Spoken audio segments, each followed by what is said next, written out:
Before this story begins, before a single truth is uncovered, I want you to take just a second and subscribe to this channel. Because the stories shared here aren't just stories. They're the moments that break people. The silence that lingers after someone leaves. The truths that arrive too late. The letters never opened. And if you've ever been left without answers, if someone once walked out of your life without explaining why, if you've ever replayed a goodbye in your head 1,000 times trying to find the mistake you missed, then this story is for you. Now let me tell you about Ethan. Ethan had been fixing things around the house since early evening, not because they urgently needed fixing, but because staying busy was safer than being still. The hallway light flickered slightly, he adjusted the wiring. The kitchen drawer jammed every time it closed, he sanded the edges down. A loose cabinet hinge creaked when opened, he tightened it with careful precision.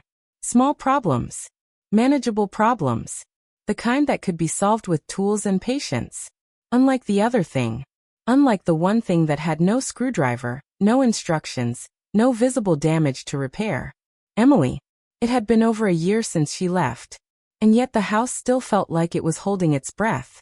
Ethan wiped sweat from his forehead and stepped back to examine the cabinet he'd just fixed. It held firm. Something solid. Something that stayed. He stared at it longer than necessary. Because lately, permanence felt like a miracle. The kitchen was dimly lit, wrapped in a soft amber glow from the overhead light. It made the room feel warmer than it actually was. His mother, Linda, stood at the sink washing dishes. One plate at a time. Slowly. Deliberately. Not rushed. But not relaxed either. The quiet between them wasn't uncomfortable. It was heavy. The kind of quiet that carried unspoken conversations. Ethan noticed the way her shoulders curved forward slightly, not from age but from weight. Weight she never talked about. Weight that didn't belong to her alone. She had watched him break in silence for over a year. And she had never forced him to speak. That was her way. She asked gentle questions. Accepted short answers. Pretended she believed him when he said he was fine. He knew she didn't. Mothers always know. When Emily left, she hadn't screamed. She hadn't accused him of anything. She hadn't thrown words like knives. She simply said, "I need to go." That was it. No explanation. No dramatic goodbye. No fight worth replaying. Just quiet departure. And somehow that hurt more. Because anger can be argued with. But silence? Silence gives you nothing to push against. For months, Ethan replayed their final conversation. Searching for tone shifts. Micro-expressions. Clues. He tried to remember if he had missed something. A warning sign, a plea for help, a moment where she hesitated and he didn't notice. But the memory always ended the same way. The door closing. And the echo afterward. Without thinking, Ethan stepped behind his mother. He wrapped his arms gently around her shoulders. It wasn't desperation.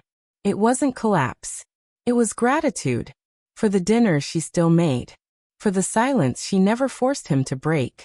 For pretending the house wasn't missing laughter. Linda stiffened for half a second, startled. Then she leaned back into him. Her hands remained under the running water. But her fingers trembled. And then she exhaled. Not a sigh. Not relief. A fragile breath. The kind someone releases when they've been holding something inside for too long. Ethan pulled back slightly. And that's when he saw her face.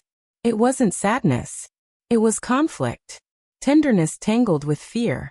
Like someone standing on the edge of a truth they had postponed for months. "Ethan," she whispered. Her voice shook. "There's something you need to know."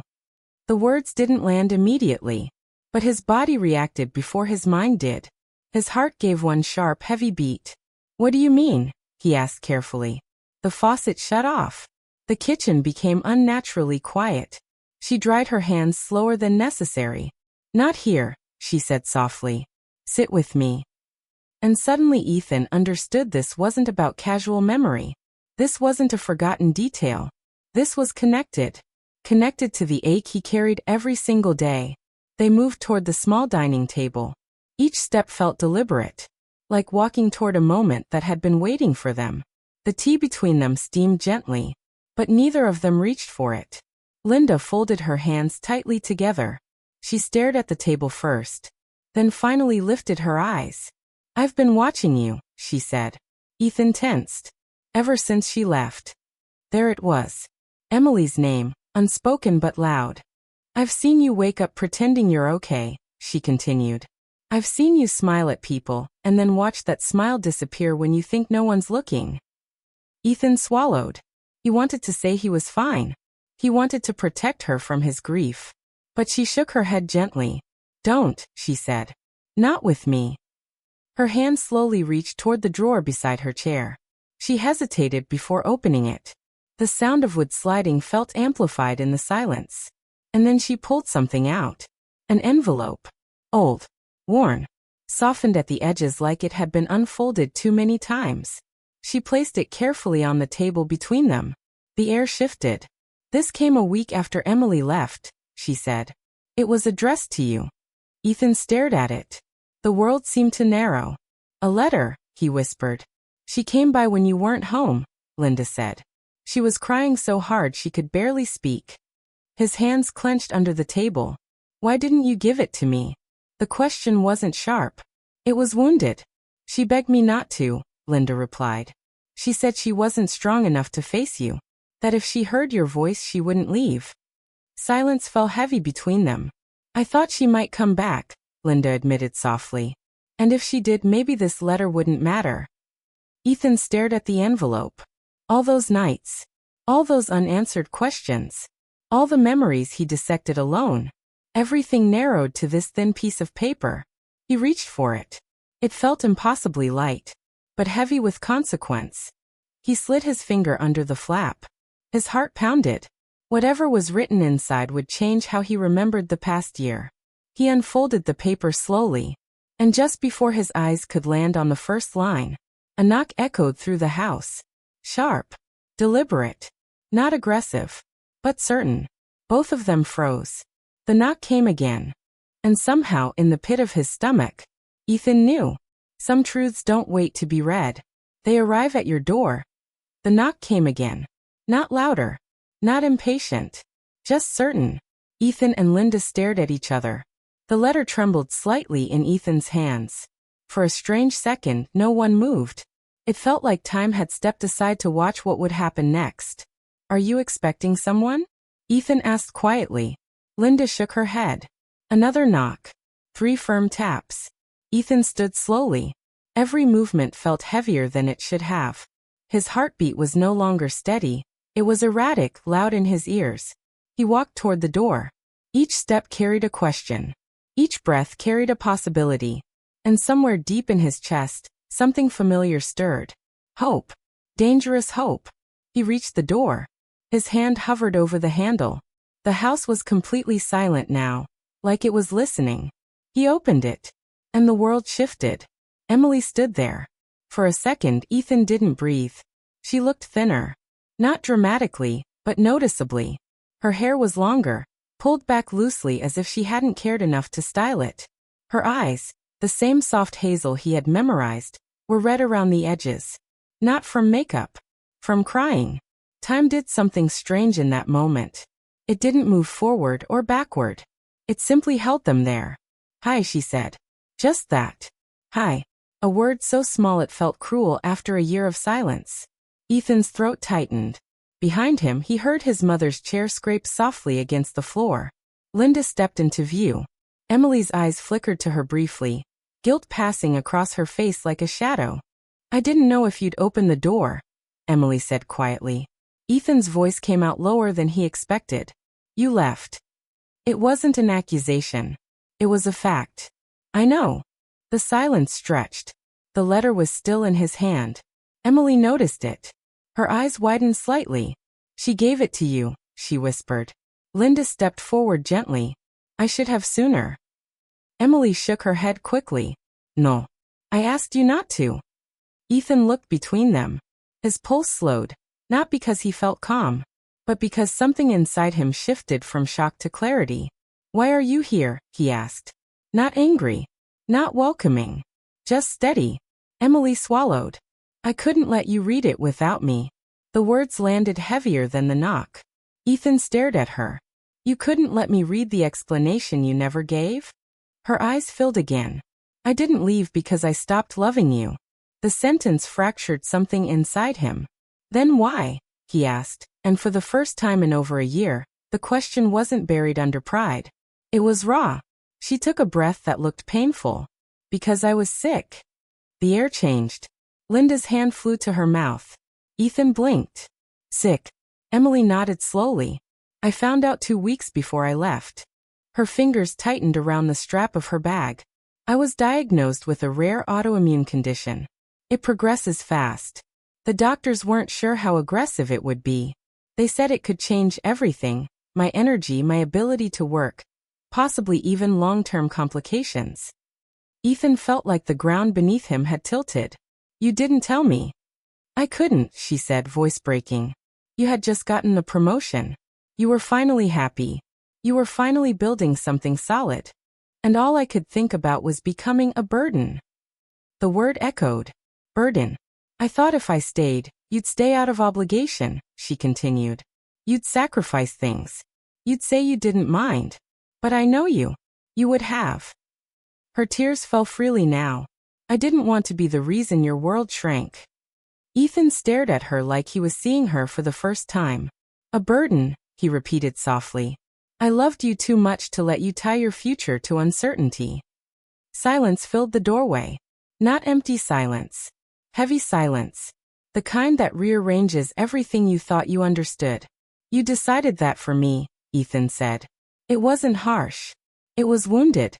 Emily nodded slowly. Yes. Linda stepped back quietly, giving them space. Ethan looked down at the letter in his hand. You wrote all this? Yes. Why come back now? Emily's breathing wavered. Because I was wrong. The admission was small but seismic. I started treatment, she continued. It's working better than expected. The doctors are hopeful. It's manageable. I won't know everything for sure for a while. But I know this. She looked at him fully now. I would rather face uncertainty with you than safety without you. The words didn't rush him. They didn't demand forgiveness. They simply stood there. Honest. Exposed. I thought leaving would protect you, she whispered. But it only protected my fear. Ethan felt something inside his chest loosen. Not completely. But enough. You broke me, he said quietly. I know. You didn't trust me to choose. I know. You made me believe I wasn't enough to stay for. Her voice cracked. That was never true. The wind moved softly between them, brushing past like the world refusing to interrupt. Ethan closed his eyes briefly. For a year he had carried abandonment. But now he understood something deeper. It wasn't absence. It was fear. Fear dressed as sacrifice. Fear disguised as love. He opened his eyes. You should have told me, he said. Yes. I would have stayed. I know. And I would have chosen you. Her shoulders shook at that. I know. There are moments in life where forgiveness doesn't arrive as a grand speech. It arrives quietly. In understanding. In realizing the villain you imagined was never truly the enemy. Just someone drowning in their own panic. Ethan stepped forward. Not quickly. Not dramatically. Just enough. Emily inhaled sharply when he wrapped his arms around her. The hug wasn't perfect. It wasn't effortless. It was real. And sometimes that's stronger. She cried into his shoulder. Not the dramatic sobbing from movies, but the exhausted release of someone who had carried too much alone. I'm sorry, she whispered again and again. I know, he said. And this time he meant it. Later that night, the three of them sat at the dining table. The letter lay open now. No longer a secret. No longer a ghost. Ethan had read it. Every word. It wasn't dramatic. It was full of love. And fear. And apology. The kind that hurts because it's honest. Linda watched them carefully. Her eyes softer now. I should have given it to you sooner, she said. Ethan reached across the table and squeezed her hand. You were trying to protect me. She nodded. And so was she. 3 people. 3 decisions made from love. And all of them flawed. That's the thing about love. It doesn't always make you brave. Sometimes it makes you run. Sometimes it makes you hide. Sometimes it makes you believe sacrifice is nobler than honesty. But real love? Real love chooses to stay. Even when it's messy. Even when it's uncertain. Even when the future doesn't come with guarantees. Weeks later, the house felt different. Not because everything was magically perfect. Emily had appointments. There were difficult conversations. There were adjustments. But there was also laughter again. Soft at first. Then real. Ethan stopped fixing things unnecessarily. He no longer needed noise to silence his thoughts. Because silence no longer felt like abandonment. It felt like peace. One evening, as they stood in the kitchen, the same kitchen where everything changed, Emily rested her head lightly against his shoulder. "You're quiet," she said. "Just thinking." About. He looked around the room. About how close he came to building a life around a misunderstanding. About how fear almost rewrote their entire story. About how sometimes, he said slowly, the truth doesn't break you. She looked up at him. It frees you. And for the first time in over a year, Ethan believed it. If you've ever been left without answers, if someone's silence made you question your worth, remember this. Not every goodbye is about you. Sometimes people leave because they're afraid of being seen at their weakest. Sometimes the truth is heavier than pride allows. And sometimes, healing doesn't begin with closure. It begins with conversation. If this story moved you, subscribe to the channel. Because here, we don't just tell stories. We uncover the truths hidden inside them. And sometimes, those truths bring people home.